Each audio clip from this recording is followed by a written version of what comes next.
Welcome everybody to the March 24th regular board meeting, Marysville of Education. Appreciate the fact that there's so many people here. Sorry about the chairs. we seem to always run out when we have this big a crowd here. And at this point, we've been in session, started session at 5:45 and went immediately to executive session. We're back from that. And so we will start with the Pledge of Allegiance at this time.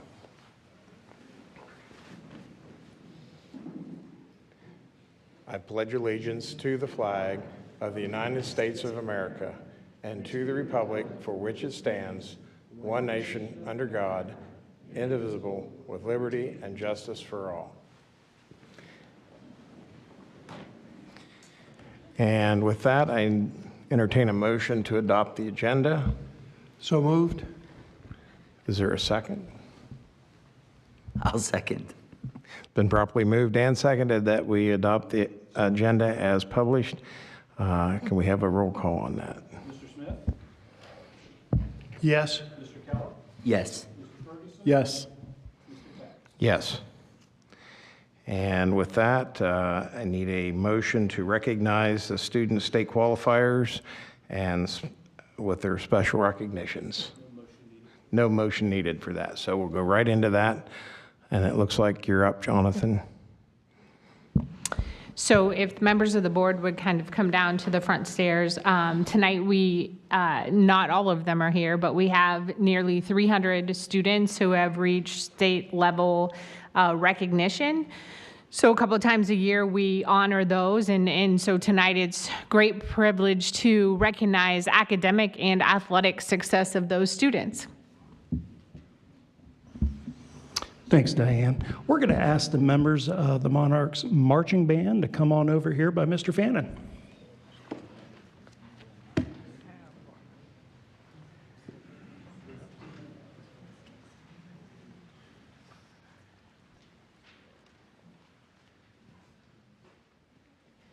I would say you guys are busy packing and loading up, right? And taking off early so we appreciate you being here too, making time for us. Yeah.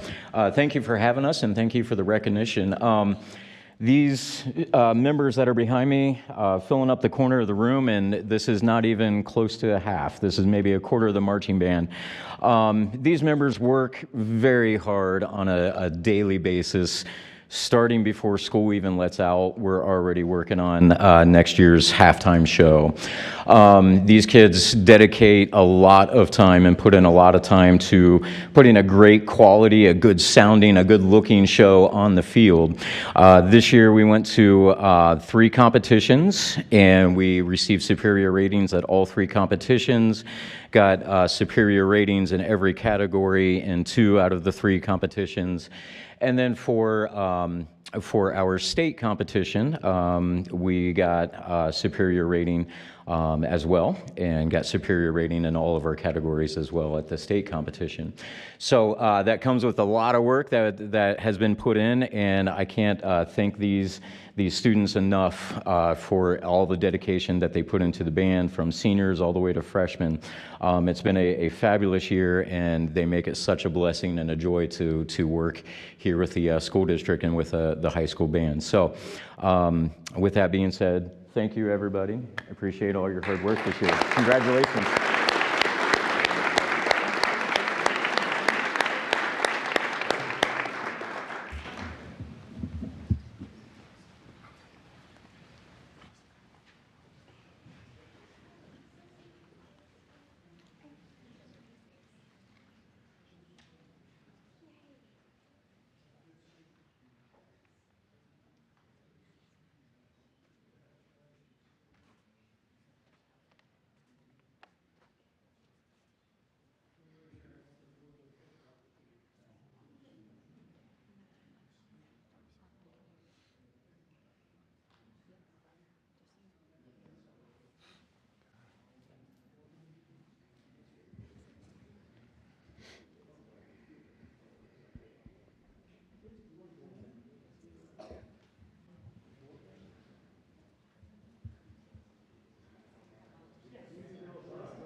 All right.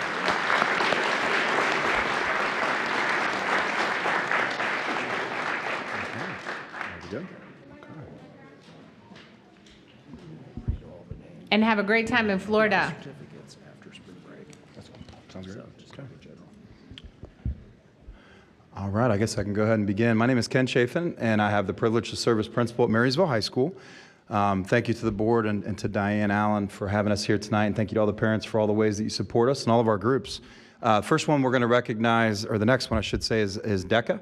And DECA is one of our groups at Marysville High School that we're really proud of. This year we have the largest group of state qualifiers in our school history for the state competition, with 64 total represented in all event categories. Something unique, 28 students of them have made the finals, which is almost half of our students. 26 students are now going to go on to compete in California, and I want to go on record right now, I'll volunteer to be a chaperone for that.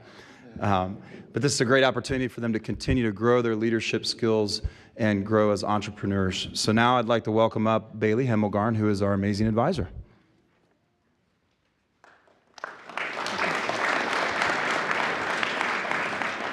Thank you.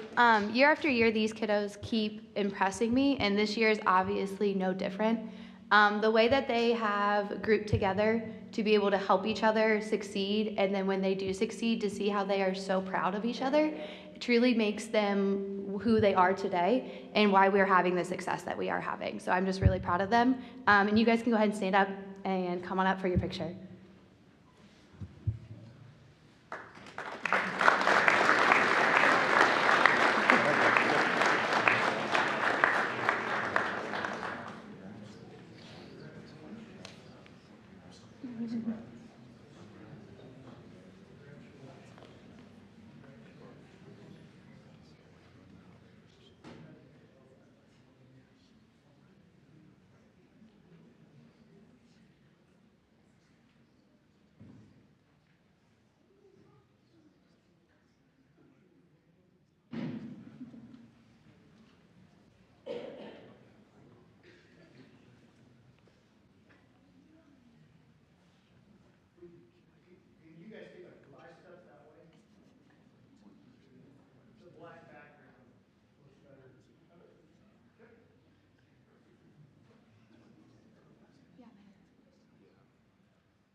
All right.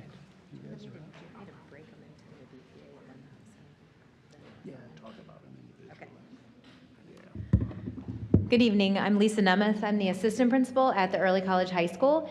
And this year, tonight, we're so excited to give accolades to 3 different groups of students. So we'll start with our BPA students. If you're a BPA student this year. Well, it doesn't look like there are many students here from the BPA competition, but that's one of our CTSOs, or Career Tech Student Organizations that we have. This year we had the most involvement we've ever had, and we had 3 groups of people who were mere points away from qualifying actually for nationals. So we're hopeful that next year maybe we can move into a national qualifier as well. So we are really proud of our students from the BPA organization, so we should give them another round of applause.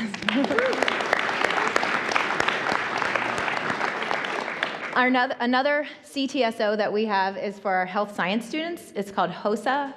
So if any of our HOSA students? Oh, yes. Woohoo. Very good. All right. Come on over, guys.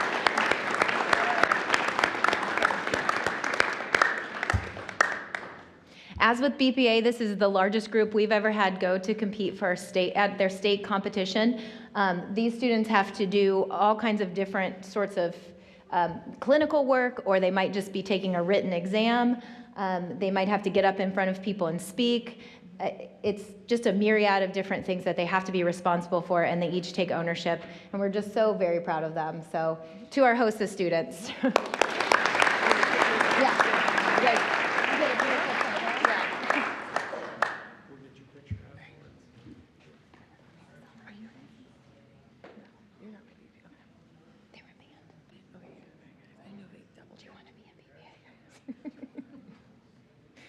I kid.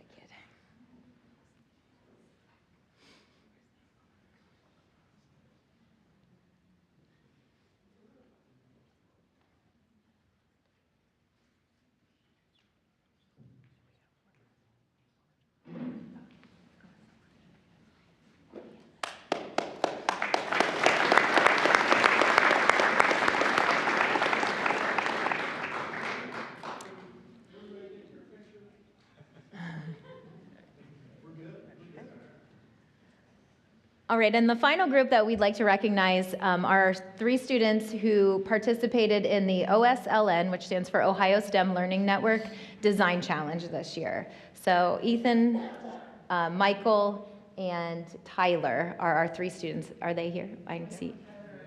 All right, Ethan, on behalf of everyone. Come on over. This year, we decided as a school to really invest in the OSLN Design Challenge, which involved rockets and space and Star Lab, which is happening at Ohio State. How many? 80? Yeah. There were approximately 80 kids who worked together in small groups to attend to this design challenge to make life better in space. They had to learn about what it's like to be an astronaut. They Zoomed with a real, true astronaut. They Zoomed with people from Ohio State who are building the Star Lab. And we were only allowed to send one group to the state to be sort of judged against all the other schools that sent people. I saw every presentation, and from 9th grade to 12th grade, we could have sent any group, and I think we would have won. But we sent Michael and Ethan and Tyler's presentation, and they actually received the statewide first place as well. That was sort of a surprise none of us knew that day. And so we are just so immensely proud, and just the opportunities that going through something like the STEM network will provide for these kids, and the connections they were able to make that day. We hope it rockets them into their future. I just got that. But we're so proud. So congratulations, Ethan.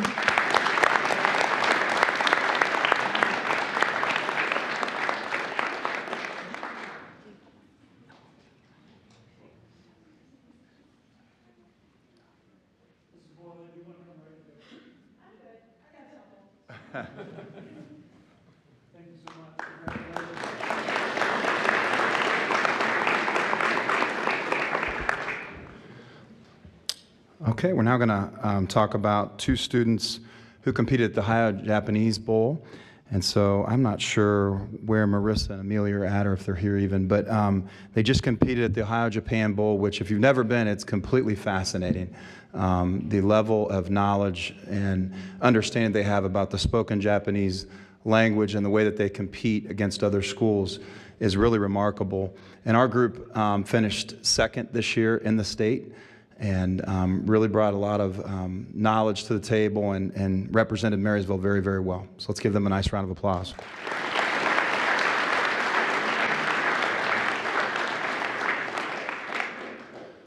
Okay, we're going to move on to our FFA program, and as you know, it's one of the really what I consider an elite program here in Marysville Schools, something that brings a lot of pride and energy to our community. And I can tell you, as many of the accomplishments as they've had, I've never probably been more proud as a principal and a community member than to see them Sunday. About 60 students in total, and then also alumni that made it out to the Trap Farm on Patrick Brush Run Road and helped clean up damage from the tornado that just recently hit one of our very long-standing FFA member families. And they showed up and worked really hard. We pulled metal out of trees and did everything we could to clean up, and they were just incredible.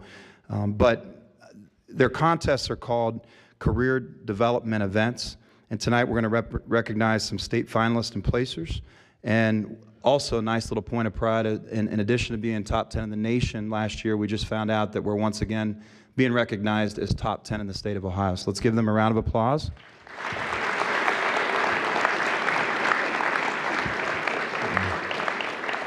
And Sherry Anderson, their fearless leader, is going to come up and talk for a minute.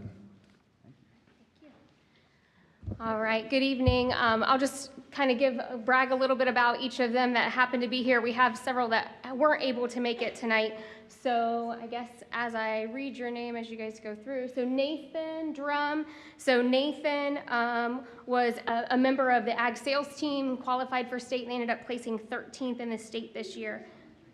Brandon's not here. Savannah Riley Karcher, she has 3 big things coming up for her. She earned her state degree, which she will be getting in May. She was rated as a gold level reporter, and then she was also a member of the state qualifying in a 10th place animal behavior team.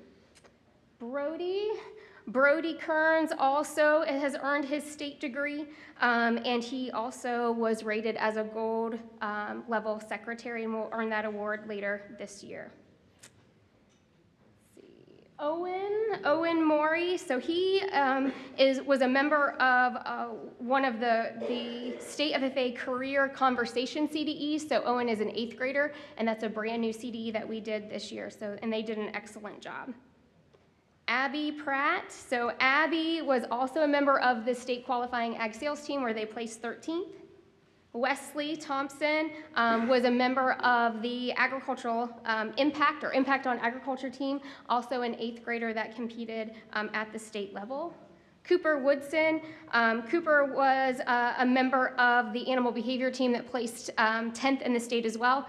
And Kinsey Karcher, she was a member of the Career Quiz Bowl, I believe that placed 5th in the state this year, also an 8th grader, so a brand new contest for us. So congratulations to all the students.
Good evening. Coach Sundermeyer here for the girls cross-country team.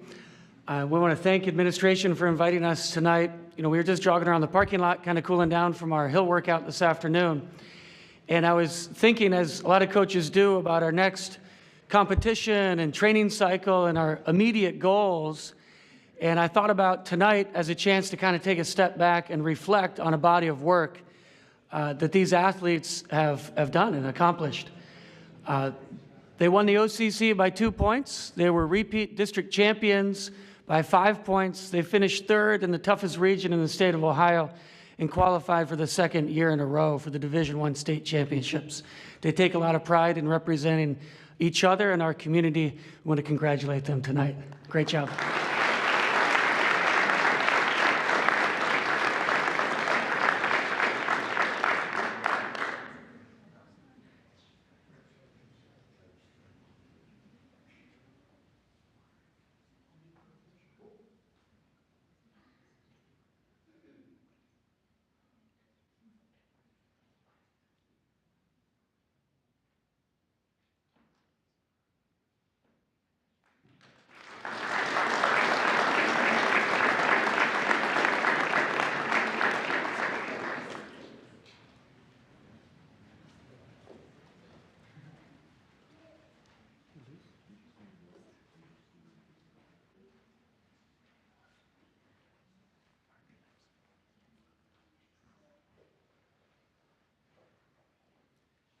It's still me. Coach Sundermeyer here, now wearing the track and field cap.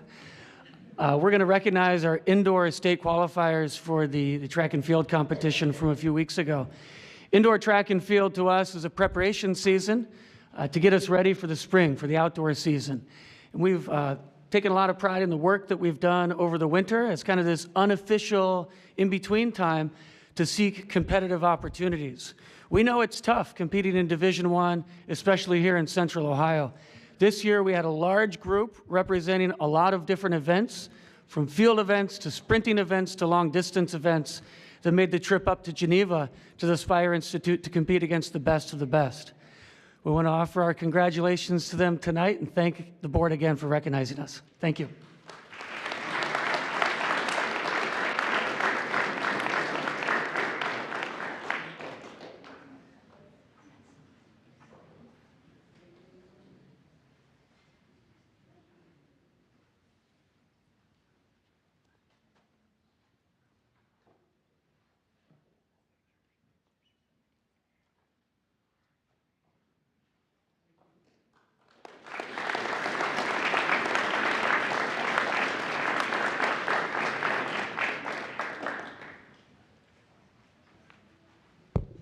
Hello, I'm Coach Michael Wan. I am the coach of the Marysville swim and dive team, both boys and the girls. We had a state qualifier this past year in Sophia Stam. She is unable to be here today, but I just want to talk a few things about her. This is her second year with us. She was over in another school before she got here, and in those 2 previous years, she was a state qualifier. She came to us last year as a transfer as well. Became a state qualifier. She also came in second. And then again, this past year, she became a 4-time state qualifier again and finished 13th this past year to represent Marysville Swim and Dive. Really greatly appreciate everything she does. We don't have diving boards at our pool, and many of the pools in Central Ohio don't, but when we get to see her, it is great pleasure. And she's a really great diver. We celebrate her moving on to University of Akron next year. Thank you.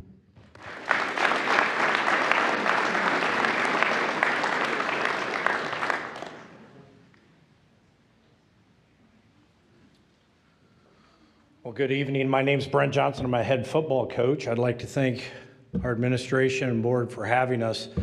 Sitting back there, the beauty of being towards the end is you get to hear everybody. You don't check out, and a lot of good things happening here, and that's pretty cool. I think it's probably the same for football as any other program or academic. It takes a lot of hard work, commitment, and it's always a choice by the kids whether they're going to do that or not. And the people standing in this room, along with Nick and Nate Potter, this is Nick Johnson, and Nate Potter, they earned All Ohio for football. And they were both all conference, all district. We had 5 kids all district, and then these 2 were selected to the All Ohio team, which is football is kind of a big deal in Ohio, and we're proud of that.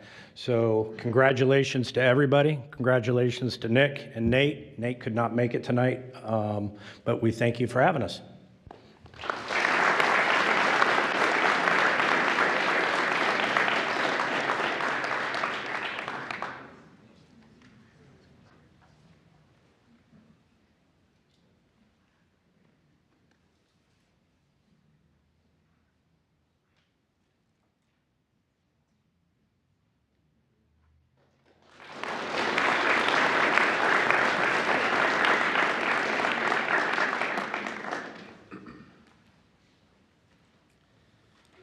Good evening, everybody. I'm Joey Day. I'm the Director of Athletics for Marysville High School, and I get the privilege tonight to speak on behalf of JoJo Eberhardt and our girls soccer program. As coaches and leaders within our department, we talk a lot about the times where we get spoiled by athletes that have such a tremendous reach and impact in our programs. And I would say that JoJo is a very prime example of that. We're going to talk about soccer right now, but she's had such a lasting impact in the sports that she's been a part of. Earning 8 letters at the Division I level is something that you don't see very often, and JoJo has done that both in soccer and in basketball, being four-year letterman for both of those.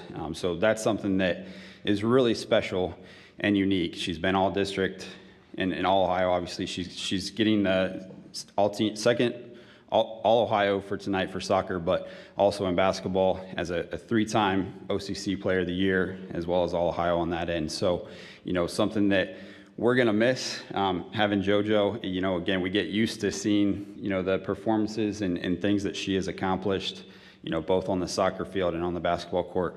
Really proud of you, Joe, and, excited to see what you're going to accomplish in the future. So congratulations to everybody on their accomplishments tonight, and specifically for Joe.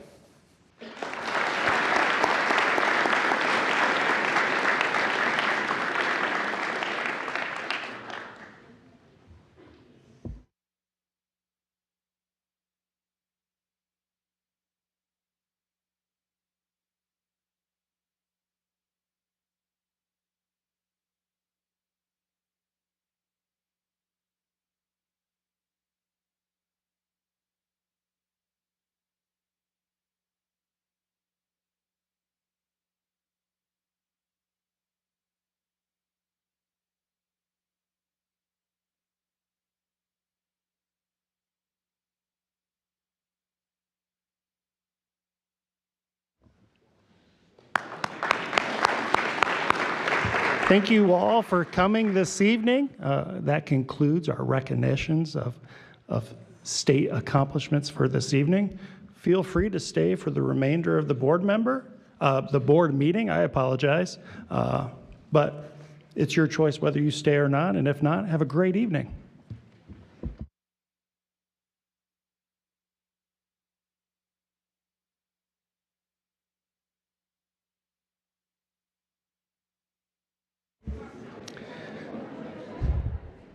Again, thank you all for coming tonight. If you are leaving, though, we're just going to continue with the business part of our meeting here very shortly. So thank you.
Mr. Keck, the next item on the agenda is the Employee of the Month. Do you want me to go ahead and read that, and then you guys can make motion when you come up to your seats?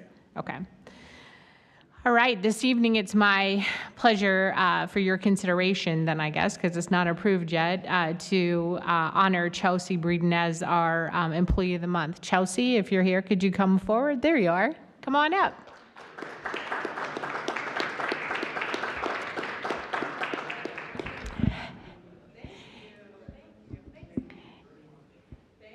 It's my pleasure to read the comments made, Chelsea, by your peers on why you're being nominated for this award. So, and I think they'll take some pictures while I'm talking, if that's okay. Chelsea is the Edgewood team leader for SAC. She is always the first to volunteer a helping hand. She goes out of her way to provide help for not only her working site at Edgewood, but other sites as well. No matter what the day brings, Chelsea deals with it with a smile and an eagerness to find solutions. She has a heart of gold and wants the best for her group of kids. She cares so much for the SAC program and wants to see it thrive. She is the very definition of team player, and she inspires everyone on her team and more. She is such an amazing part of the SAC team. She is willing to help any coworker, family, or student at any time.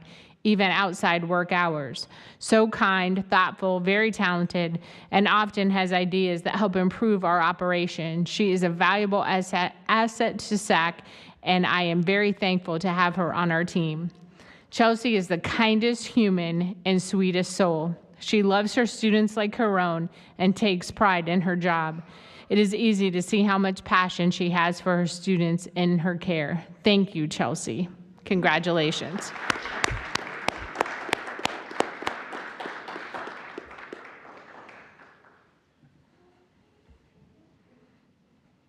That worked better, didn't it? Okay.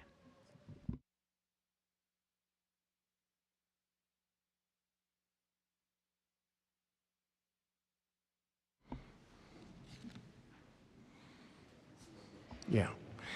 And now I'd entertain a motion to accept Chelsea as our Employee of the Month. So moved. I'll second. Been properly moved and seconded. Roll call, please. Yes. Yes. Yes. Yes. Okay.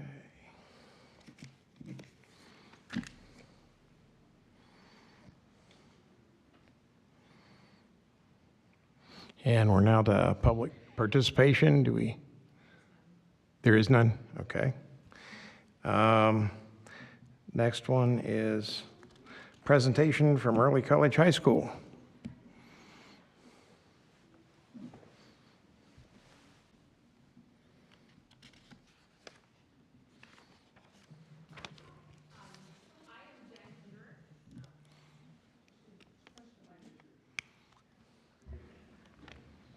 Okay, sorry about that. Thank you. Good evening. I am Jen Hinder. I'm the principal at the Marysville STEM Early College High School. I'm so excited to be here and present to you. 10 years ago, we got the Straight A grant, and I was one of the teachers who was honored to be selected to help launch the school. We built the systems. We were so proud of the STEM high school. 2 years ago, I was lucky enough to come back. And we were in the process of state STEM redesignation at that time, and it has been my honor to lead that school through that process. So I am really grateful to the board to give me this chance to talk about the hard work of our staff and our students, to be honest, who've been a part of this process. So the fact is, we know we need STEM jobs. We need to train our kids for the future. And so we know that STEM jobs are growing at rates that are double of non-STEM jobs. We know that STEM workers have higher median pay, lower unemployment, and if you look at the projection of Ohio industries adding the most new jobs, they're almost all completely STEM.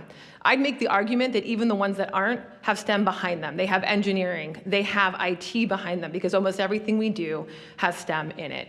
So when we're talking about why STEM matters, why this school matters, it's because we're raising up kids to think like scientists, like mathematicians, like engineers, for technologies that haven't even been invented yet. My brother's an electrical engineer. He's worked on airplane engines. He's worked to build and program machines for pharmacies. And honestly, right now, he's working on AI programming to give loans to people without using credit scores. He wasn't trained for any of that when he went to OSU. He was trained on the job. He learned to think like an engineer, and that's what we're doing here at STEM. So right here is a map of all the current public STEM high schools in Ohio. So you'll see there's only 14. There's not a lot in our area. There's not a lot of those opportunities for kids. What we're providing really, truly is not available in many places. This redesignation process has been happening with all STEM schools in Ohio over the course of the last 3 years. And from the people I know who are involved, to be honest, many have lost their designation. 14 is lower than it was 2 years ago, that number. And of those, I know over half, to be honest, are being put on growth plans. It is a robust and rigorous process to become a STEM school in the state of Ohio. So what we're doing is important. We talk about STEM. You guys have all probably seen this. I presented this a million times, who we are. Those are the state categories: culture of learning, learning and teaching, pathways to success. There's our habits of mind and our design cycle. We talk about that a lot. And I always like to say what that really means is we care about who you are, we care about how you learn, and we care about where you're headed after high school. We're building that bridge between high school and your future career. So we look at that, and that looks nice and easy, but what that really means is pages and pages of this detailed rubric by the state of Ohio with incredible amounts of detailed requirements to be a STEM school. So when we took on this job in August of 2022, when I came to the building, you're going to see that's kind of where we were in line. We had been a part of the pilot program with Ohio STEM Learning Network and Ohio Department of Education and Workforce. And they had come in, and to be very honest with you, the year before had said we weren't quite living up to what it meant to be STEM. So we did admin walkthroughs, we used their rubric, we went to the staff, we went to students, and you're going to see at the end there the growth that we had. So we knew by April that we were getting there. We had the redesignation site visit, which is a full-day visit from ODE, OSLN, STEM redesignation team members, often principals of other STEM schools. They spent the entire day doing classroom observations, having conversations with our staff and students, and not just the students and staff that we gave to them. We couldn't just put on a dog and pony show. They were in that building asking every single one of them questions. And to get designated, there's 13 areas that we had to show proof of. Of those, 8 were executing, meaning every single student had had that experience and every single teacher was living up to those expectations. So they came in October, and not to spoil the surprise, you guys all know, we have been redesignated. They were very impressed with us. So the question becomes, how do we do that? How do we do that work and move that needle in a year? So honestly, it was a lot of hard work. This was a building that was built on collaboration, on engagement, and on ownership. Our students own this building, our staff owns this building. They have a voice in everything we do, and we brought that back full force, and I'm so proud of the work of our staff and our students. I have one really special one right here, so I know, he's been a big part of it. So our habits of mind throughout the classroom. So we built the awareness, but then we built the celebrations. Every other Friday, almost every other Friday, we have a celebration. We invite parents in, we invite staff and students, we have donuts, and we applaud the students who really exemplify our habits of mind. Our freshman bridge came back. We brought that program back. So in June, if you're coming to our school as 8th graders or outgoing 8th graders, you come and you spend a day getting to know what it means to be a STEM student. That is a state commitment that we have made to the STEM program. That is a requirement of part of being STEM. Really, again, it's an increase in our culture of student input and leadership. We have the largest number of students in National Honor Society that we've ever had in our building. We started junior advisory, and that's growing like crazy. Those juniors go and work with our freshmen in our nucleus, which is our advisory, to teach them the habits of mind.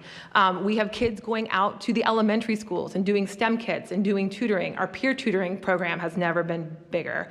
And really, we increased our teacher leadership. I said when I started this job, my 4 favorite words, and it's true, are, I have an idea. Because man, so many great things come from that. And it also, when someone comes and says to you, I have an idea, it means they feel like they can make an impact in their building. It means they care. And our students and staff come to me all the time and say, I have an idea. Our teachers have truly led the STEM redesignation. When we see exemplars, they're doing the PD, they're doing the training, they're getting in each other's classrooms, they're collaborating like never before. Learning and teaching. Interdisciplinary is one of the hardest parts for high schools in STEM redesignation, because every single teacher needs to be working with someone outside of their discipline on a robust lesson plan, pulling together standards from each of their disciplines.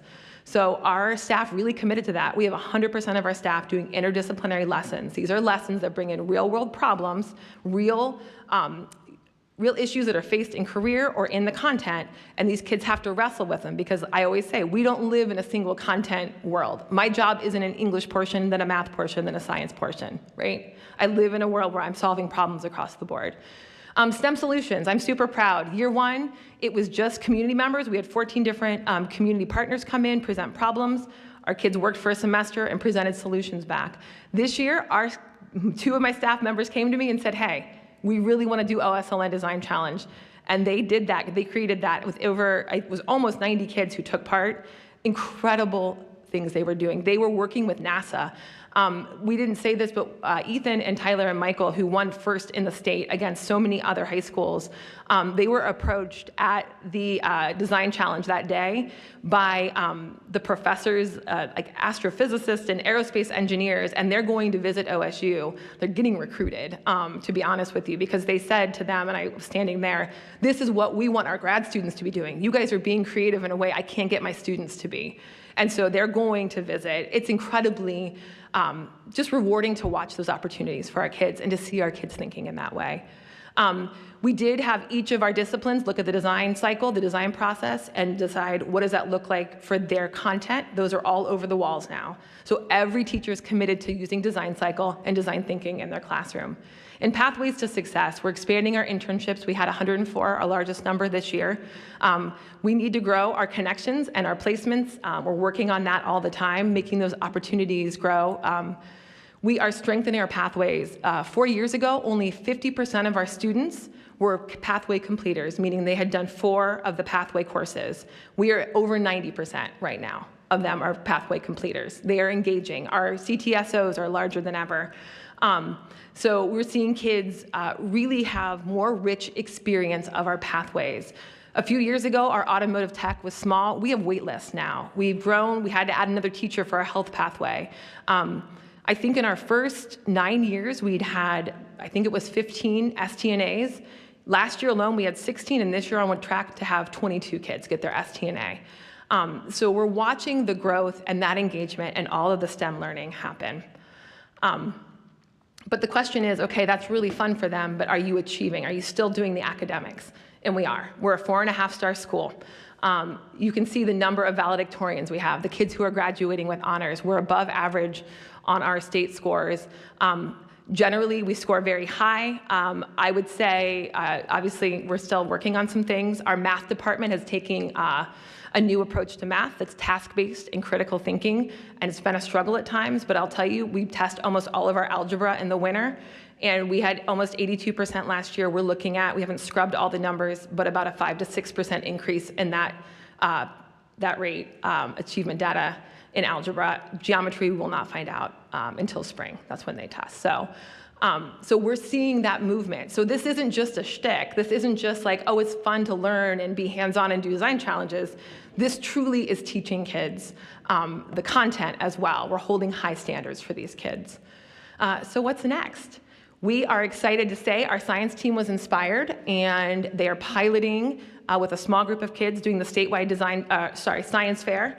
And next year, 3/4 of our sophomores will be doing the state science fair, and the year after, we're going to make it a building-wide. Every sophomore will participate in that because we want to see our kids be on the state level, compete with projects of their own interest, designing their own research, thinking like a scientist. We want that embedded throughout.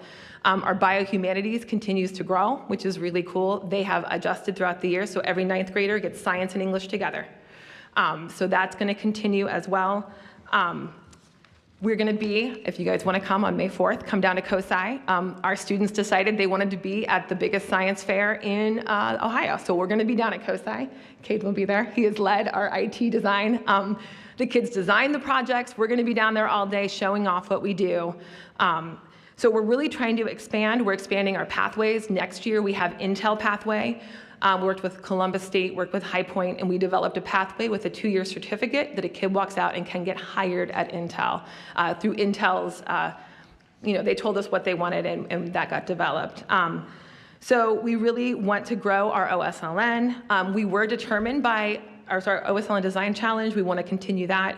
We were, the Ohio STEM Learning Network has made us a mentor site, meaning when a school is looking to be STEM designated, they come and spend a day with us and learn from our teachers, learn from our staff and our students. So I do think we are also expanding, our work with elementary schools, doing STEM kits, going in. We have a larger number of kids who signed up next year to go in and do all of that work. And I'm also 4th through 6th grade STEM camps, working with the city and the county to create those at our school this year. So we're super excited. I'm working on that. We'll be announcing the dates really soon. So we are really, I always say, kids don't choose pathways, they don't choose careers they don't understand. So we're not just working to strengthen our building, but to extend the line downward so that kids have exposure to IT and engineering. Every kid sees doctors, they see nurses, they see teachers, but man, we want them to see the behind the scenes work and grow, again, a STEM experience in Marysville. So I'm really proud of our school. I'm really proud of the work that our staff is doing. I'm really proud of the experience that our students get. I don't think you get it many other places. We're not just a STEM school. I think we're one of the best STEM schools in Ohio. And I'm grateful to all of your support. I know I see you guys in the building, and it's always fun to talk to you and share what we're doing. And Diane, thank you for your support of our building. And guys, thank you for letting me share our process. Thanks. Thank you very much. Yeah. Any comments or questions? I have a couple. Oh, yeah. Really like to see the STEM model and also the Intel. I think that's fantastic. I was a big supporter of Intel. I was very surprised that Intel came to Ohio. I'm glad they did. The COSI, what was the date on that again? May 4th, and we're there. Is it from 10 to 5? Yeah, it's 10 to 5. Sorry. Kate's like my right-hand man on this, so. Okay. And to me, the best thing, and I've been pushing for this since I started at Marysville, is your science fair. I think that's fantastic. If I can somehow help you in any way, call me. We need judges for the end of this year for our first pilot. I'll be calling. Call. Okay. I'll be there. Awesome. May 4th is also prom, right? Yeah, we're gonna be tired. I was just throwing that out there, that we have kids giving up their prom Saturday to engage, which I think is pretty remarkable as well. The girls took their early shifts to make sure they could Of get course their they did. appointments. As they should.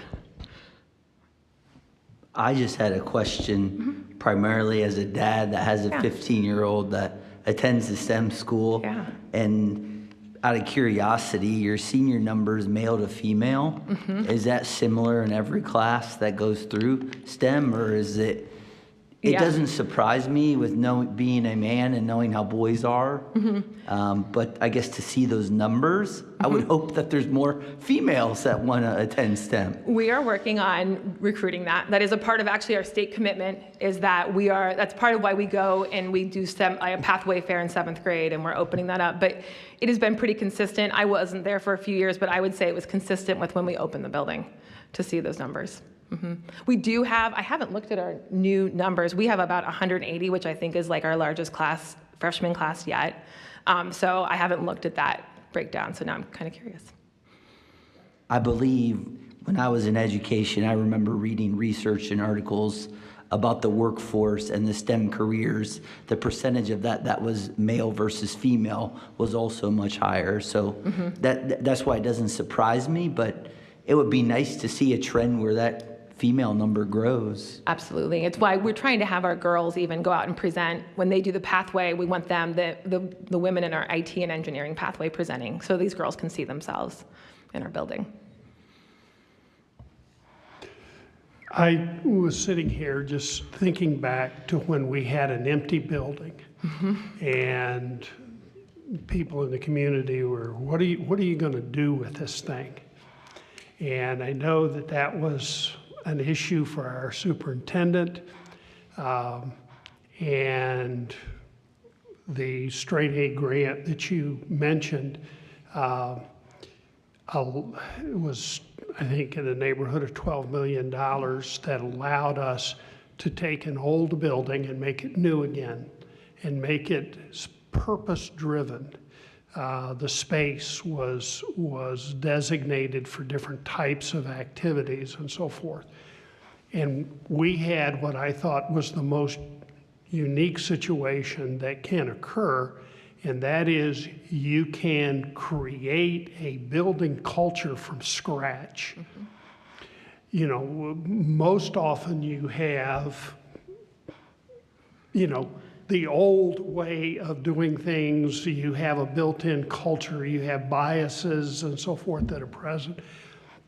And we were able to start something from scratch and decide how we're going to think. And I know that process, the first ideas probably are long gone, and better ideas are in place now, as typically happens as you go through this. But to see this at a tenure stage and to know, where we as a school district began with an empty building and where we are now with kids that are really being prepared for the future, and a future that is going to be incredible, is heartwarming to me. And I want to thank all the people that were involved in the origins of this idea and how it was all put together long years ago, because their efforts are now really paying off for the students today, and it will continue going on in the future. So thank you, because I know you were a big part of it all. Yeah, thank you. Thanks. Anything else? Thank you very much. All right, thank you guys. Okay.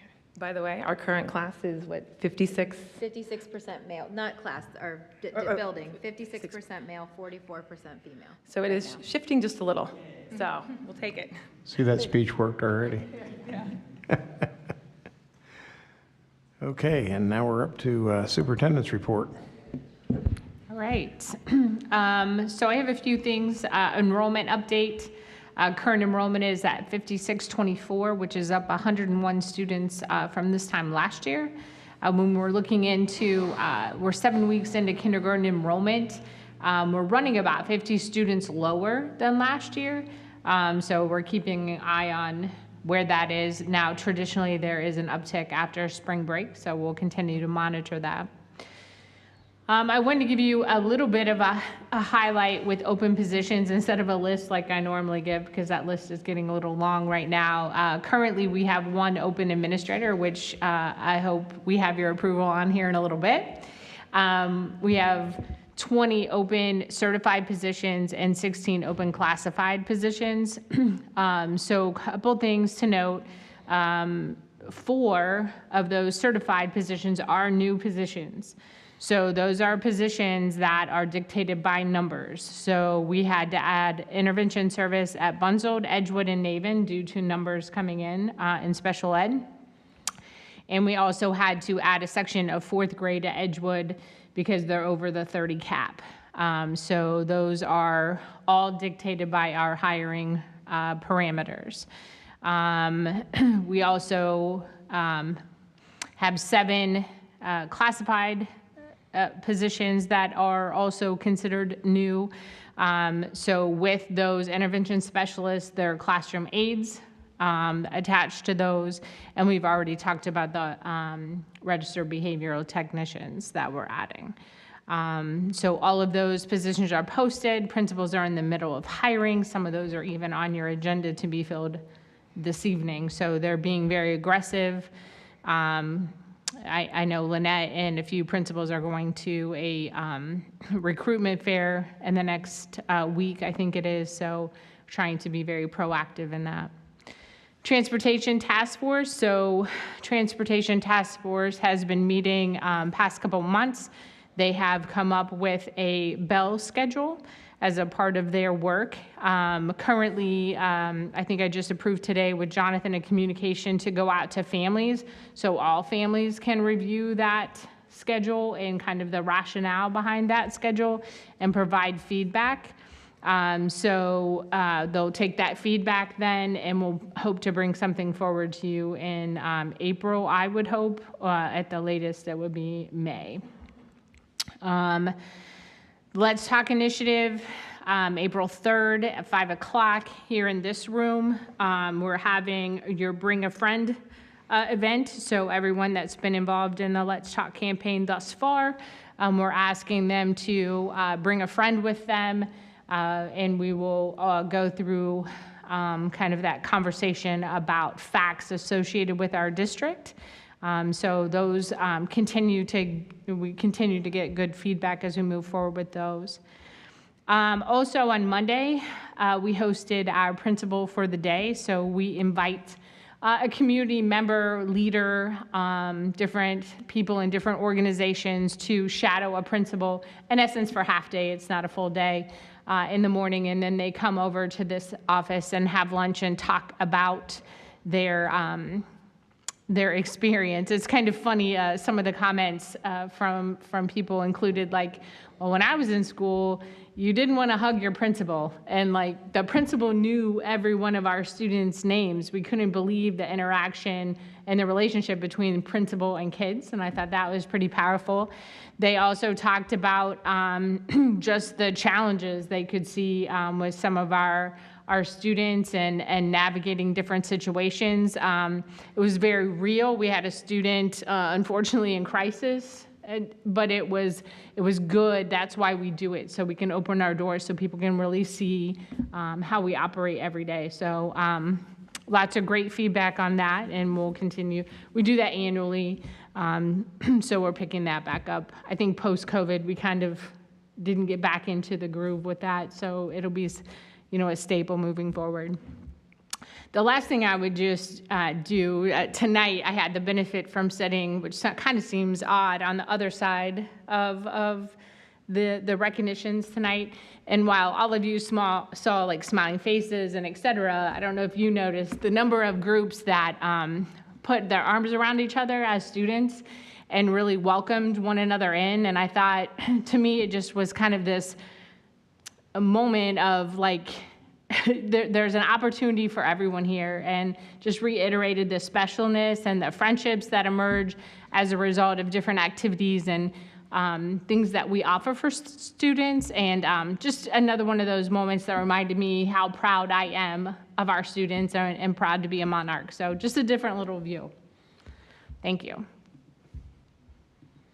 Okay, thank you. Any questions, remarks? Mr. Johnson, you're up.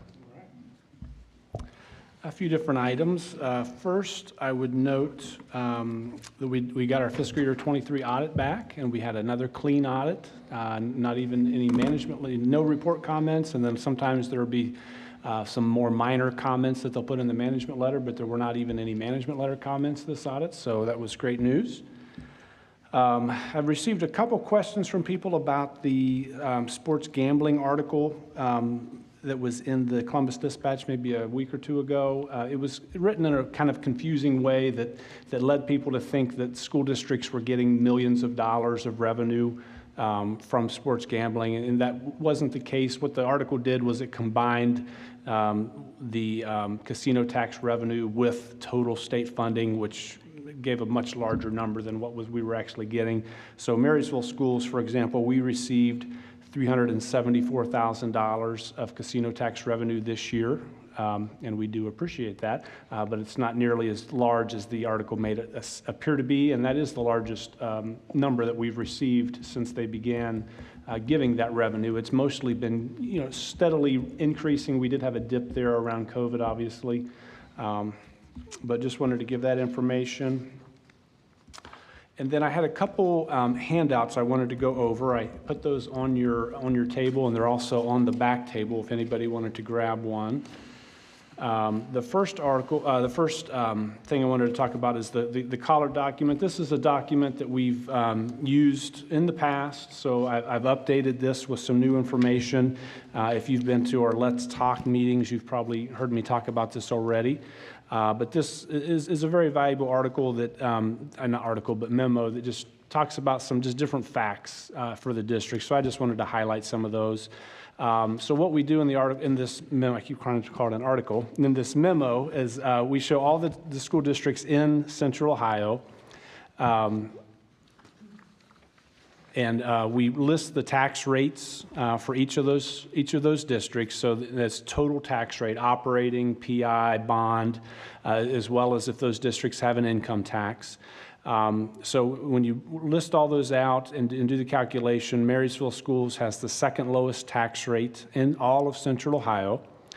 And I would note, because a question I get asked a lot, well, if you pass a $5.5 mil levy, where would we rank then? And so we would actually go from second lowest in Central Ohio to third lowest if we were to pass the levy. Further to the right, we also insert some other data in there, so some achievement and educational ratings from the state report card, which we fare pretty well compared to other districts in Central Ohio. I list the fiscal year 23 performance index score of 94.8, which again, that ranks us in the, let me see, I had that on the below, in the top 17% of all schools in the state of Ohio. And I also think it's worth pointing out that 94.8 is actually slightly above the district at the bottom, which is the highest tax rate in Central Ohio, has a 94. So, you're getting a pretty good bang for your buck. And then finally, that last column there is the local tax effort. That's a number I've talked about a lot. Our 0.53 there ranks us in the 19th lowest local tax effort in the entire state of Ohio out of over 600 schools.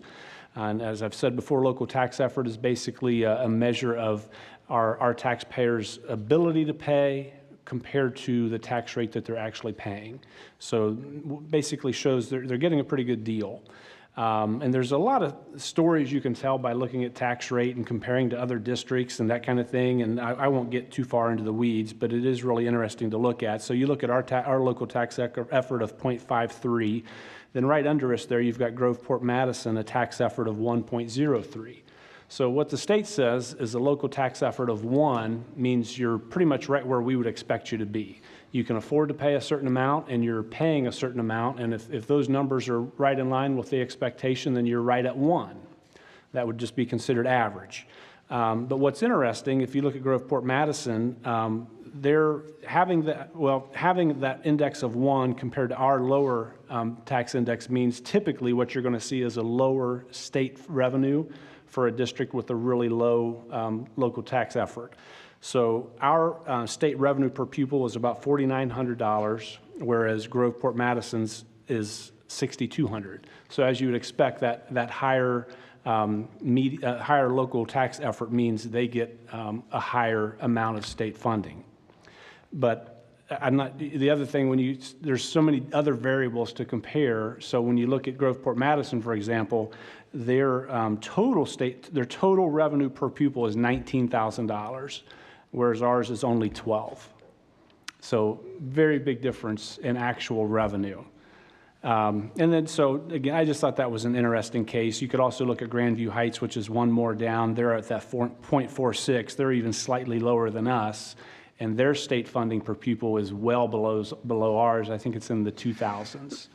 So a lot of things to be gleaned from that information. Some of the notes below there, I already mentioned most of those. Our total revenue per pupil is $4,900 below the state average, while our expenditures per pupil is $2,400 below the state average. A new ranking that I added this year is information that comes from the Ohio Department of Education, looking at our teachers per pupil and administrators per pupil. Our teachers per pupil were ranked 48th in the state, which means that 92% of districts have more teachers per student than Marysville schools.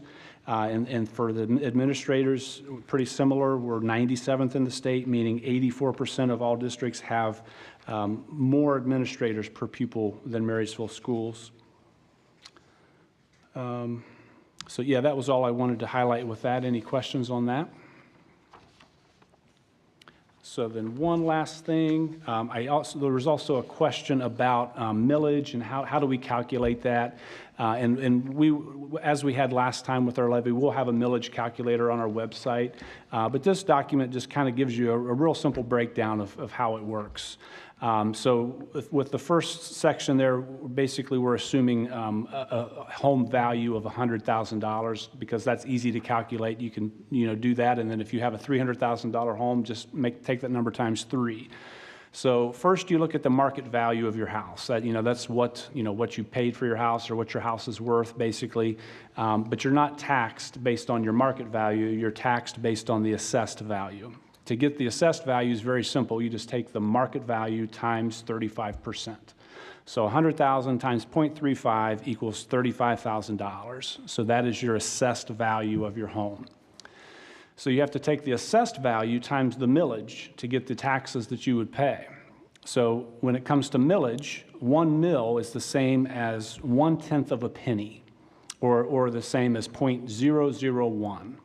So if we look at 5.5 mils, that would be 0.0055. So you take the $35,000 assessed value times 0.0055, comes to $192.50 per year of taxes for a 5.5 mil levy.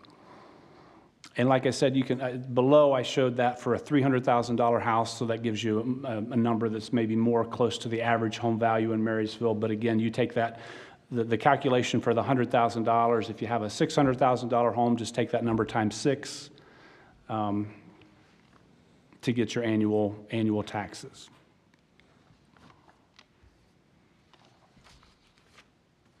And that's all for me.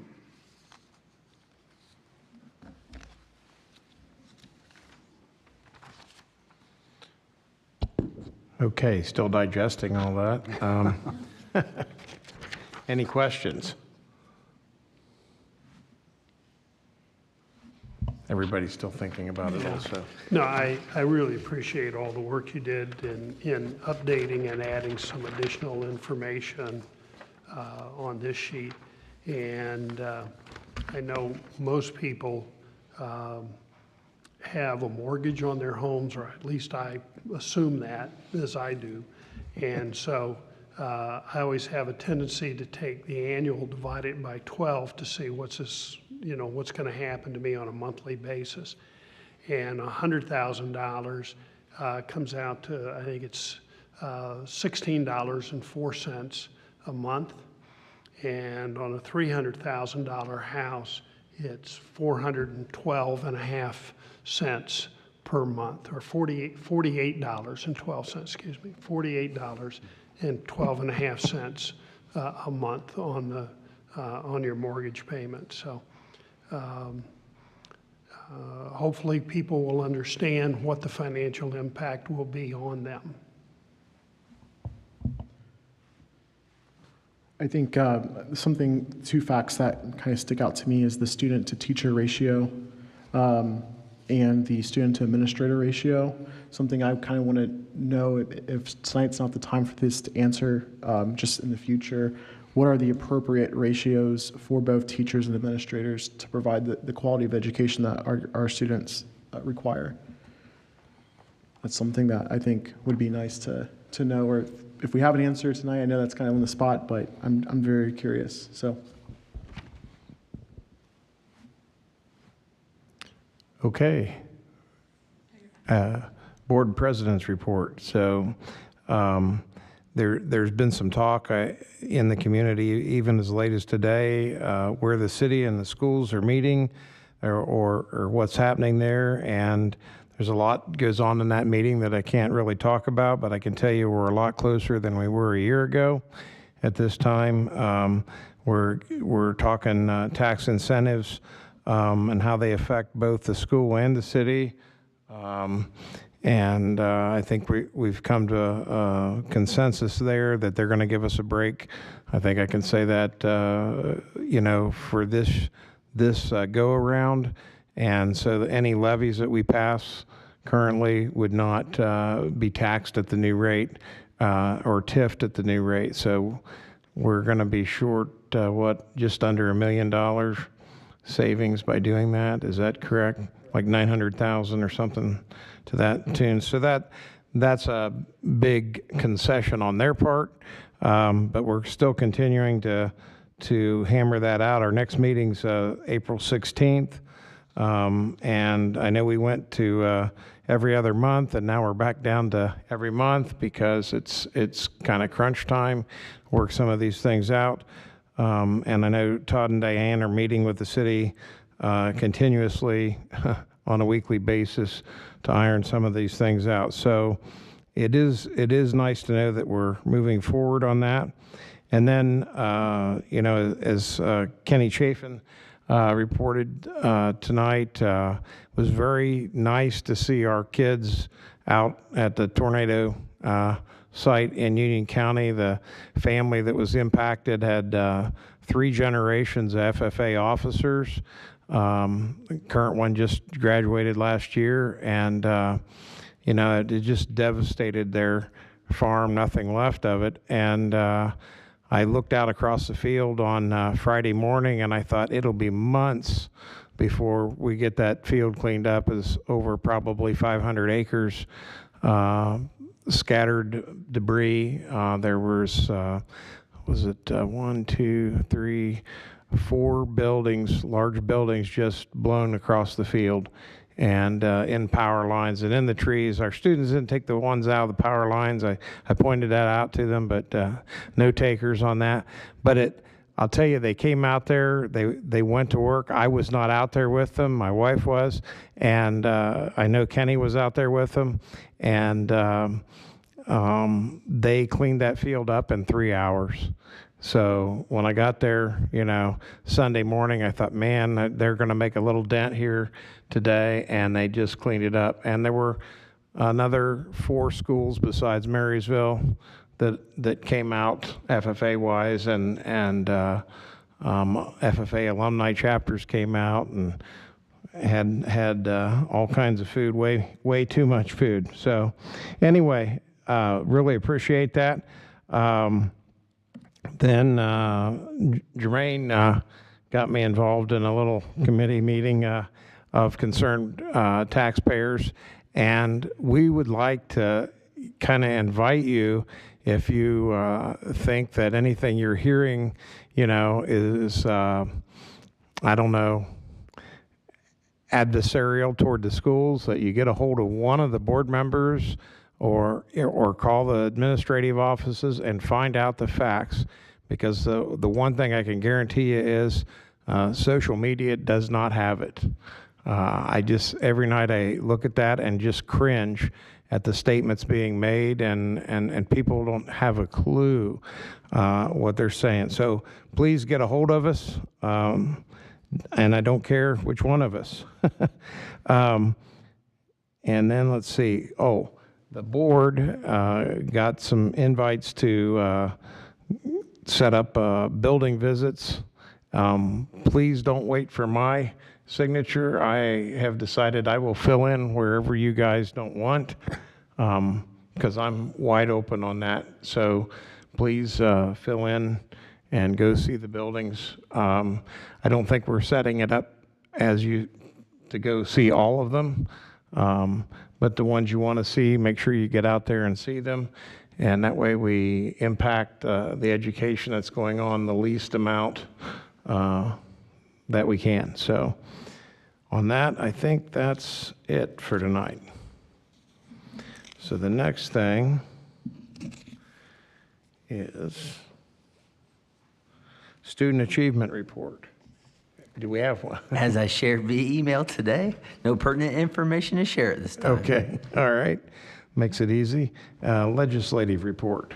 Yes, thank you, Mr. President. So I did email the legislative report out maybe while I was supposed to be here. But there is a legislative report. I'm going to, first, the primary election did occur last Tuesday. Representative Richardson secured the Republican primary, and Bill Reineke was uncontested. So there's still a general election, but we'll most likely see both those 2 legislators for the next General Assembly. There's nothing to report from the federal level, nothing to really significantly highlight. The last time I talked about the capital budget bill, and there is $600 million into the allocated for the Ohio Facilities Construction Commission for the use of school building improvements. And the Senate has included it in its version of the capital bill, which is great news, but they still, the Senate and the House have various different versions of this capital budget bill and approaches, so that still has to get hashed out. What I do want to really focus on tonight is back to the Joint Committee on Property Tax Review and Reform. We discussed 2 hearings last time. On the February 28th was a very interesting hearing. If you enjoy listening to the Ohio channel like I do, I encourage you to actually listen to the live. It's about 2 hours because some of the stuff that you can see on the written testimony I've provided or in my report, there's things I can't really communicate in a written report that you can maybe listen to and have a greater understanding. So first, there was the Eric from the National Conference of State Legislators, really just highlighting just general property tax usage from a national standpoint and how it pertains to Ohio. And I think something that was interesting I just want to highlight is in 2023, 14 states enacted some type of property tax relief bills, legislation. So that one of the people said that property tax is the most hated tax in the world. And there's probably a reason for that. But seeing that there's 14 states enacting some kind of property tax relief also shows some maybe there's an issue with, I think it's the evaluation system. In Ohio, one of the things that they were recommending is for it to be done more regularly instead of a 6 or a 3-year term where you then have to catch up all of the increase in value. If you do it on an annual or a semi-annual basis, you're keeping it on track. You're not going to overpay or underpay on your property tax because it's being managed a little bit more efficiently. Again, I comment and you think our Representative Richardson, who represents this district, is on this panel. So some questions that she was asking with this panelist is how do you calculate the average cost of educating a student? And the panelist said it's labor-driven sector, so it depends on what you pay your teachers and administrators and what's the appropriate staffing levels for that. And then she also asked about this: what's the state's pay per pupil versus local share? The panelists didn't have an answer for that for our state or from a national state. Like she was trying to identify what's a good balance between the state and the local. This person did not have that answer readily available, but he's going to look in and follow up. Now, the testimony that's really very interesting was Thomas Zano.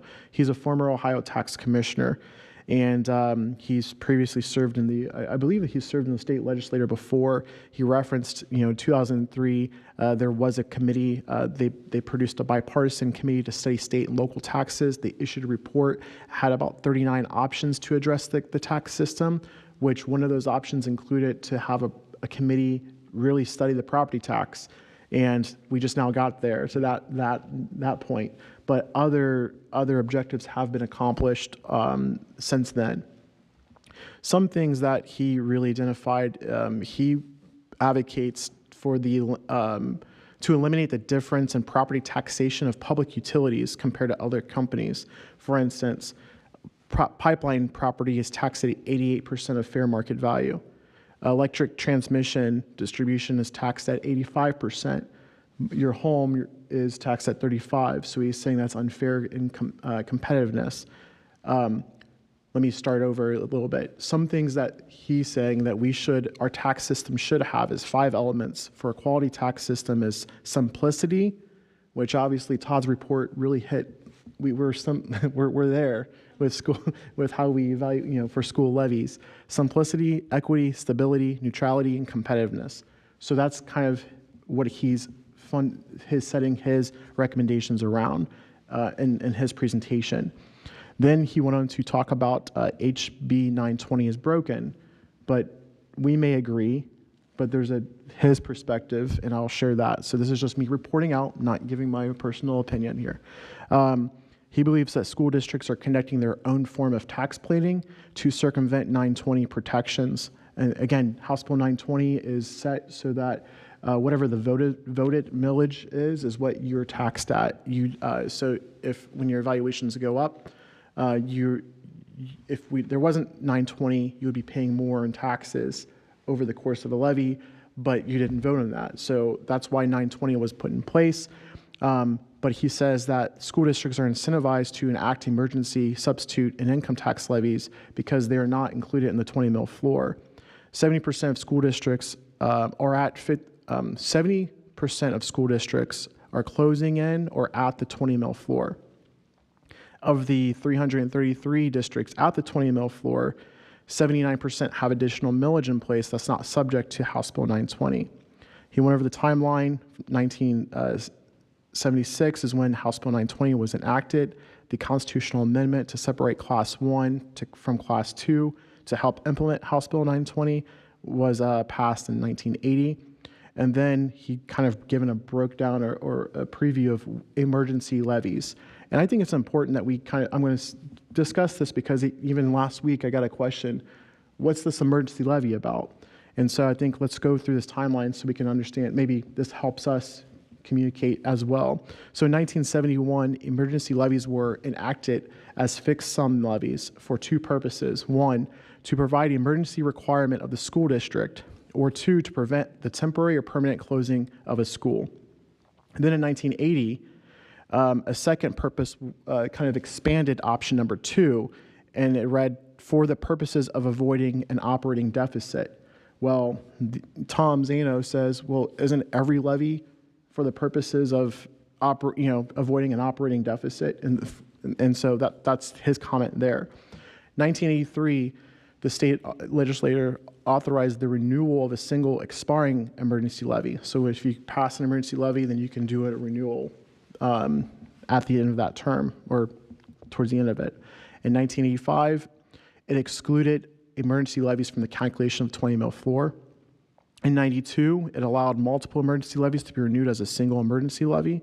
In 2008, it allowed one or more emergency levies to be converted into a substitute levy, which he says now that's another type of levy, which creates more confusion for voters. And also in 2008, it increased the maximum term from an emergency levy from 5 years to 10 years.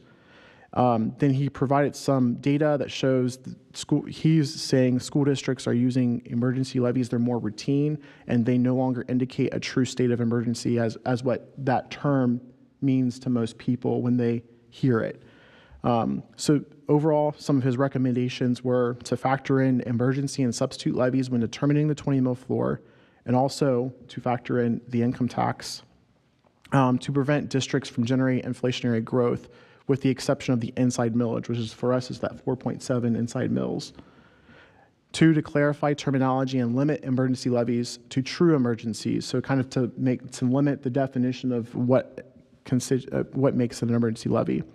3, to smooth out the evaluation process by having more frequent reevaluations. 4, to address equity and neutrality for older or low income Ohioans. Those can be done by 2 ways, either your Homestead Exemption Act or what they also call a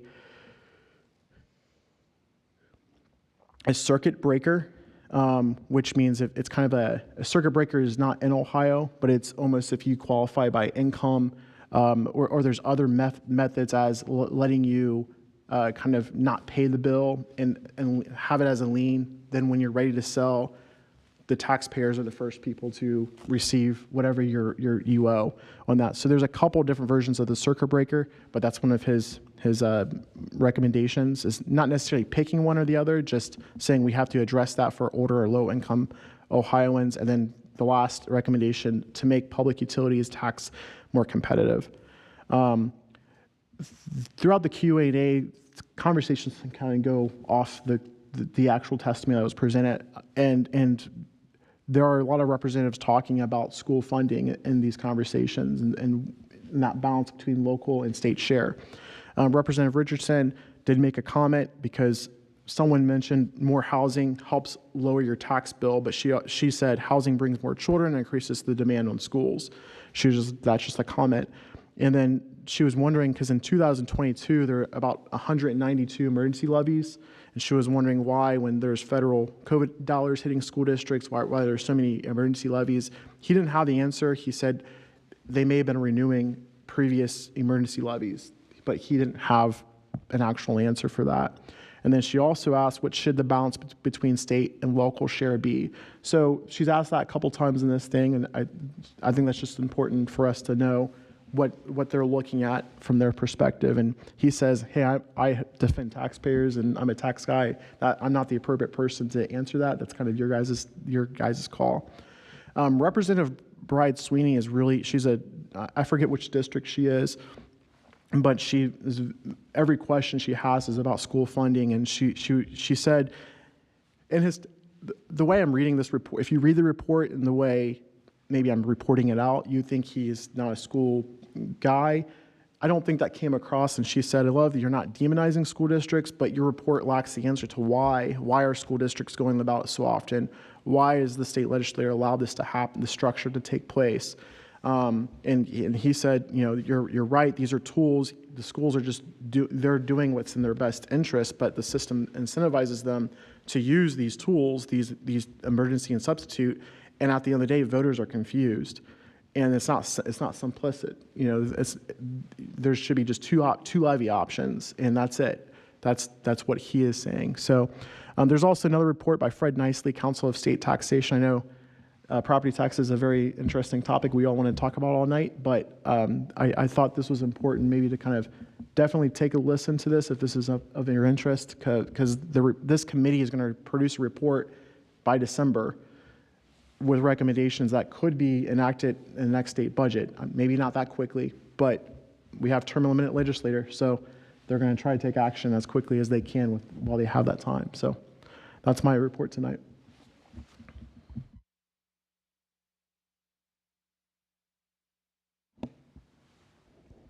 No questions, okay? Yeah, good job. Good job. One Thank last you. note. I'm sorry. One last note. There is a state legislature conference coming up in April. If you guys want to attend, Dick said he is attending, and we're going to make visits. But I just need to know if you're attending. That way, we can have everyone on the meeting invites when those meetings are scheduled. Cool. And do we have a report from the Safety and Drug Committee? I think I took too much time tonight, so I'm going to bypass it. Okay. And let's see here. We need a motion to approve the draft minutes from March 11th meeting. So moved. And a second. I'll second. Been properly moved and seconded. Any discussion? Seeing none, how about a roll call here? Mr. Smith? Yes. Mr. Keller? Yes. Mr. Ferguson? Yes. Mr. Keck? Yes.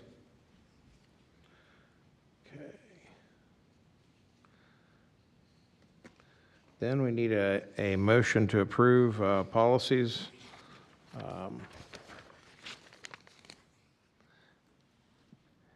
So moved. And a second.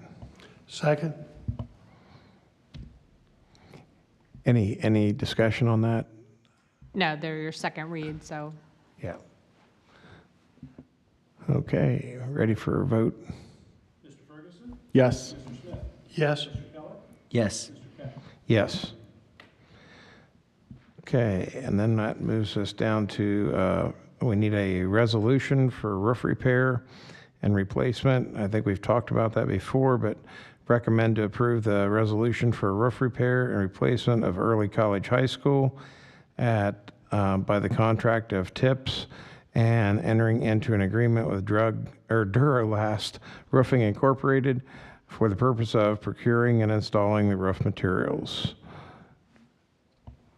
So moved. You don't want to repeat all that? No. Is there a second? I'll second. Great. We have a motion and a second. Is there any discussion on that? I would just note, because it was a good question, I think Mr. Keck asked, that part of the building was not touched when we did the Straight A project, when we had the state funding and opened the Early College High School. So that is an older section, and it hasn't been redone since around 2001, and then another part of it was 2003 or 4, I believe. So that's 20 years. That's about it for a roof. I just like to point out that this is permanent improvement money. It's not operating money. This is not a part of our budget that any levy request would provide funds for. Any further discussion? Okay. Can we have a vote on that? Mr. Ferguson? Yes. I'm sorry, who was the second on that? Matt. Mr. Keller. Okay, thank you. Sorry. Mr. Smith? Yes. Mr. Keller? Yes. And Mr. Keck? Yes. All right, and now we need a resolution, recommendation to accept the bid for the heating and air conditioning mechanical for Creekview Chiller labor. We've already had the resolution to purchase the equipment, and so this would be a motion for the labor to install it. So I need a motion. So moved. And a second. I'll second. Been properly moved and seconded. Any discussion on this project? I just wanted to confirm the timeline for when this will be done over the summer. That's the goal. Okay. And it did come That's way the in. reason we did the parts so much earlier. It could, but right up to the start of school, and we realized that. But the goal is over the summer. Okay. And if we get it done over the summer, it's going to save us quite a bit. So we don't have to have a rental chiller, the way I read it. And also, just so everybody understands, is about half of what we thought anticipated the labor would be for this. I know the bill's big, but it must be a big unit. Okay, do we have a motion on that? Yes. Okay, so we're through discussion, ready for a vote. Mr. Ferguson? Yes. Mr. Keller? Yes. Mr. Smith? Yes. Mr. Keck? Yes. And let's see, we need a motion to approve all the treasure items listed above.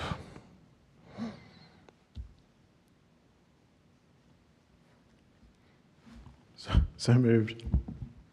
Second? Any discussion on those items? Just a couple highlights. The cash flow is running pretty close. The big number that sticks out there is our real estate tax revenues, but that's just a matter of timing as we get our advances in. Either any time now, really, or beginning of April, we should receive our final settlement, and that'll show us where we really are compared to projections for real estate taxes. Appropriations, the only real big one in there is an increase in our SAC budget. That's a self-sustaining fund, so there's no tax dollars or general fund dollars involved there. And then also note that there's the approval of the copier contract on there with Gordon Flesch, and that is paid for out of our permanent improvement fund. And with that contract, we're going to save, let's see, I had that in there.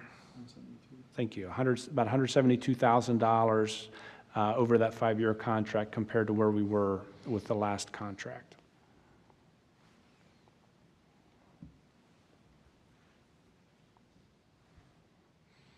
Any other discussion? No, there's some donations. I just want to say thank you to those. Yes. Those organizations that are supporting our students. Okay, we're ready for a roll call on that. Mr. Ferguson? Yes. Mr. Smith? Yes. Mr. Keller? Yes. Mr. Keck? Yes. And then we're down to superintendent HR and volunteer items of business. Recommend to approve the human resources items to be included in the action items, superintendent HR and volunteer items. So moved. Second. I'll second. Great. All right, so a couple things I want to highlight. Obviously, you can see some of the new hires I was referring to, but also pretty significant retirements to highlight. Lynn Ham, special education aide in the district for 25 years. Renee Tutak, 4th grade teacher at Edgewood for 18 years. Ann Annan, an intervention specialist at Naven for 23 years. And Janet Porter, who's been a physical education teacher in the district for 23 years. So certainly wish them all the best of luck I actually think at least one might come back to join us in another capacity, so that's exciting. And I would mention we also have a recommendation for the new Naven Elementary principal on the agenda as well. I sent you an email kind of highlighting Katie's talents, and I would consider my conversation with her to be highlighted by the fact that she seems to be a fierce champion for students and focusing on student need and providing conditions to support all kids regardless of what they come into the building with to ensure their success. Katie is here with us this evening, so potentially pending your approval, maybe we could have her talk a little bit. So that's all I have. Okay, we're ready for a vote then. Mr. Smith? Yes. Mr. Keller? Yes. Mr. Ferguson? Yes. Mr. Katz? Yes. And now we're down to approval of volunteers. Do you mind if I invite I'm sorry. Katie to say a couple words? So Yeah, Katie, yeah, please, I'm sorry. obviously comes to us, I think I highlighted for you, from Groveport currently. And Groveport's home. I mean, she's a product of Groveport Schools, has bounced around a little bit and made it her home as an administrator. So I always think it's pretty interesting when someone, takes a leap of faith into another direction. So certainly welcome, Katie, and I'll let you, if you want to say a couple words. Thank you. I am very excited to have the privilege and honor to join the Marysville community and the Naven community. It was not easy. Groveport has been home K-12 and then for the past 13 years of my education career. But really, truly jumping into education started. I tell this story often because it's really where I first wanted to become a teacher and have an impact on children. I was a first grade student, probably a little precocious and ornery, and I'm not quite sure the teacher knew what to do with me. Pass out some extra worksheets. I don't know if any of you were maybe those precocious kids too. My teacher, Mrs. Beaning, sat me next to a student and said, "I need you to help him." And I thought, me? I'm not a teacher, I'm just a kid. And I didn't quite know how I could help this student. He wrote with his left hand, I wrote with my right, and I wasn't sure what to do. I was just a kid, but I knew I could be a friend. And back then I thought, somebody needs to help him. Somebody needs to help him. Our teachers need to help. Our kids need to help each other. And so I really had that calling from that point on, and my capacity and my interest in helping all children, regardless of where they come from and what they bring to the table, as you said, Diane, has really just blossomed and grown since then. I went to Capital University in Columbus to stay home and help take care of my family. Ventured down to southeastern Ohio for 2 years in a very rural district where my first year I had 26 students, but I was the only third grade teacher. And the next year I had just 9, my little family. Came back to Groveport, Madison, and spent the past 13 years really growing and learning, and I am a lifelong learner, and I'm excited to bring those experiences and the challenges that I've faced and grown from, and those mastery moments that we all look for and refer back to as I take this step and encounter new challenges moving to a new place. I have my boyfriend here, Josh Hunt, and he's part of the reason why I was interested in moving to this area, but he's not it. Diane, you talked about hope, and I've really been thinking about hope as I have been working with our students the past few weeks. And I sat in an IEP meeting with a family today. Our child has autism. I don't know what that experience is like, but I work with enough families to know that those meetings can talk a lot about what a student cannot do yet, and they can be kind of defeating. And some of these parents are wondering, what does the future look like? What does 20 years from now look like? And we talked about hope today, Diane. We talked about the hope that we have for this student and all that they're going to be able to do. And to see that that's already alive and well in Marysville is really inspiring. You talk a lot about your budget. Finances are important. I mentioned, and I think pretty much every interview, just how lean the district is. I come from Groveport. You mentioned Groveport on the list. You're doing things that seemingly on paper may be impossible. Your kids are growing. How inspiring to see what they're doing at the early college, high school, and the results that you're getting from what you're doing. You can't be that lean forever and have those results forever, and so I want to help in any way I can, but I think it's pretty inspiring, just the commitment to growing kids, to educating kids, to producing them in our communities to be able to serve in whatever capacity in whatever industry. You've got a lot of different pathways. So there's a lot of hope and a lot of challenge in Marysville. And I love a good fight and I love a good challenge. So thank you for the opportunity to join your community and to lead NAVEN. Thank you. And what was that school down south that you went to? Fort Fry Local Schools near near Marietta. Marietta. Yeah. Yeah. Cool. Teeny tiny. Yes, it is. Thank you.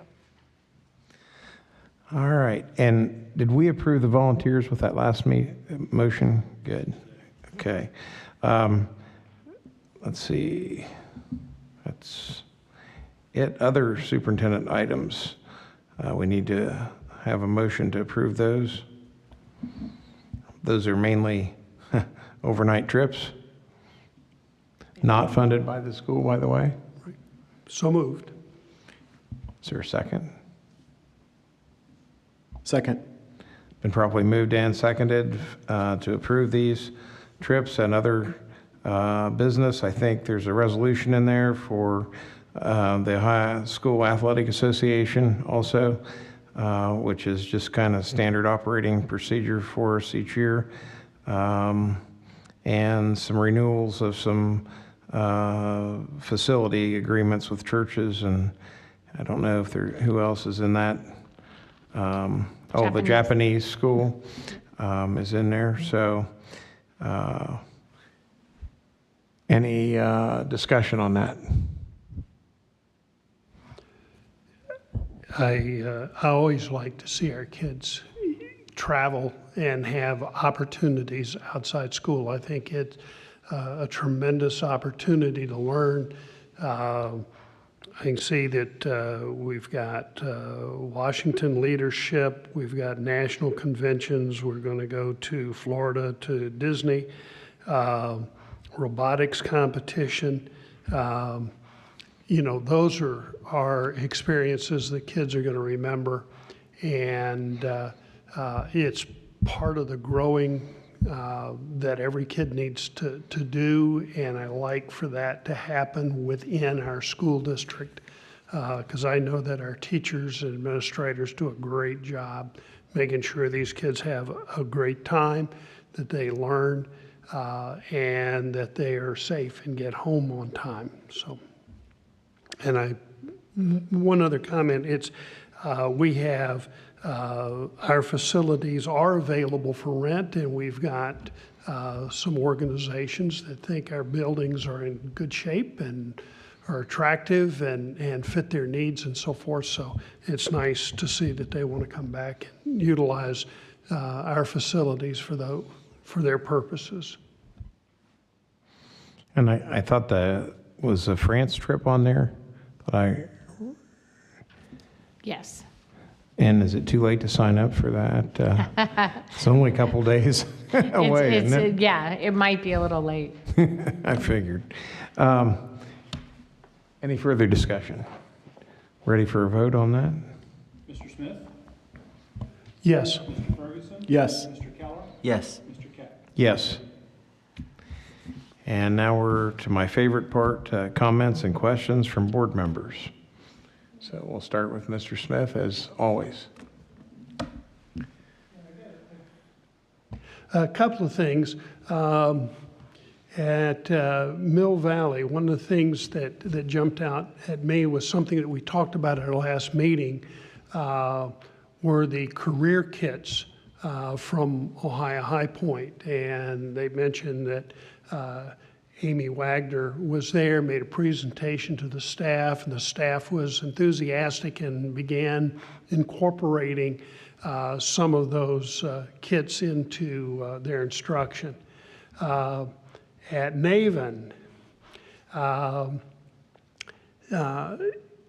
thought that they did something where they had a book reading of Wish Tree, and then they brought parents in, and they had a celebration and events and so forth that were around the reading of that book. And I thought that was a very, very creative idea. The last thing, or last two things. One was just being able to thank all the kids and parents for everything in terms of state qualifiers and the accomplishments the kids made. It's always good to see that. But I want to point out that we approved a couple of contracts tonight, and there's a lot of work that goes into doing the research in the background, the meetings that have to be held. We got some notes about the team that was put together on the copier, and there's hours and hours and hours that are invested in that. And the funds allow us to maintain the appearance and the integrity of all of our school buildings through roof repair and all the other maintenance items that they get done during the year.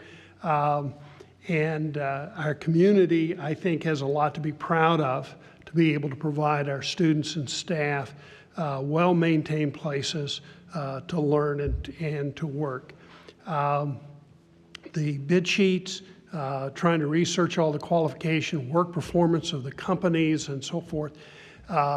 We're getting work done for less than what the estimates were, in a couple of cases significantly less. And so I think this is a point of pride that we're working very hard, very diligently in everything we do to make sure that our taxpayers are getting the best possible services at a very competitive price. So I want to thank our administrators, our superintendent treasurer, and everybody that they lead that gets involved in this, because it's not just one person, it's a team effort. So thank you very much. Mr. Keller. I wanted to first say publicly, with the 5.5 mil levy that we decided to put on November's ballot, if there's concerns, questions from the community, I just wanted to say publicly, feel free and reach out to me. If I don't know the answer, I will get you an answer. Our community deserves that. With the Transportation Task Force, I know they're looking at bell schedules. If there's a time to flip the script, most schools do not really operate what on the educational research says what is best for kids. Maybe this is the time to consider something like that. The other thing I would say is I'm glad to hear we're going to get some parent feedback on those bell schedules, because right now it takes me an hour and 45 minutes in the morning and an hour and a half in the afternoon to transport my kids to and from school at 3 different levels. Now I have the flexibility, my wife and I, to do that, but not every parent has that. And then lastly, I say this with well intentions, and I feel like we need to do this. We've received emails, and I get a lot of comments about the pay to participate fees for the district. I will say, out of all the districts I've been a part of, which is 5 outside of Marysville, we have the highest pay to participate fees for sports. Yes, I know there's a cap on that for families, but could we possibly consider reducing that with the levy cost? I feel like that's if it passes, I feel like that's the right thing to do for our families and our kids. If we're asking for more tax dollars, could we possibly reduce the pay to participate rates? And if you want to know what some of the pay to participates are in the area and or similar schools, I have that information and can share it. And then lastly, just the change of seasons. It's nice to see different activities happening in all the schools, just being around them, drive-bys, the weather getting nicer, that's a good feeling, and I hope all of our students and staff have a safe spring break.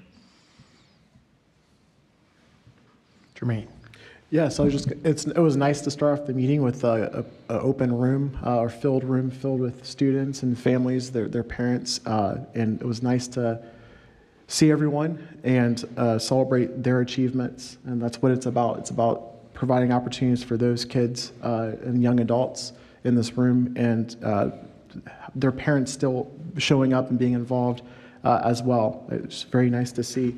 I was looking at some of our resignations, and I don't know everyone, and I have a limited, as a board member, I have a limited, viewpoint here, but there's a couple I wanted to mention. Tony Given, a few months ago, I mentioned there was a teacher who some of the Facebook forum said, I would love to recommend Tony Given, as a teacher of the year or something along those lines to the district.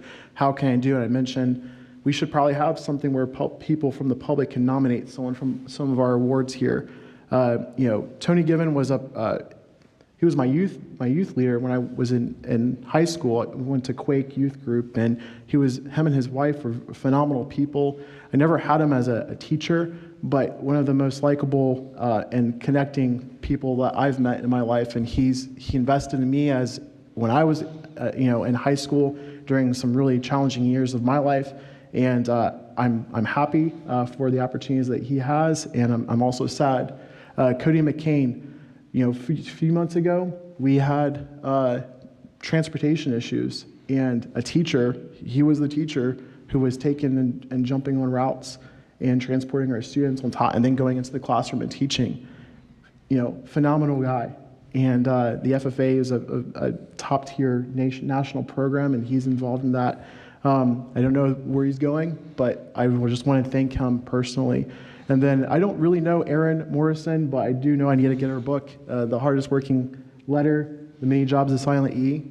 She produced that last fall, or it's on Amazon. And so congratulations for that, and also wishing, those are just some I want to highlight, but these are, every staff member is a person with a unique story, and just as I connected with some of them, our students connect with them every day. And so just want to show appreciation to them.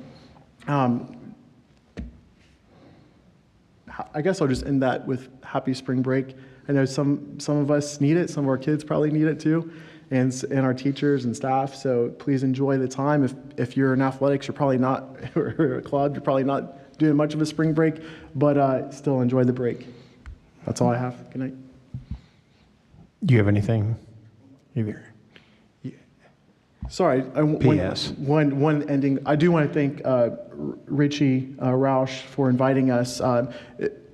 It was good to kind of go into someone's home. I've always said that when people come to our community coffees. I know Dick and I had a community coffee here at the board meeting on Sunday, but the invitation is, people always want to know how to connect, how to get information, and I always tell people, we'll come to you. Like if you organize something in your community, in your neighborhood, cook dinner or something, we'll come to you and we'll be there to answer questions no matter what side we serve you. And so I just want to thank him for, and also Bill for coming and showing up. There was a tornado sirens as we were meeting, but we all made it safely home. And for the families that were impacted in our district, I do want to just say our prayers and thoughts are with you, and hopefully our actions follow up on my end as well. So thank you. And the only thing I wanted to say tonight, and Jermaine stole a lot of my thunder, but that's okay. You look at, there weren't 300 people here, but there are 300 award recipients that made it to the state finals, which is phenomenal, and it really doesn't matter. I probably shouldn't say that, where you place in the state, because the education that you receive getting there is what is important.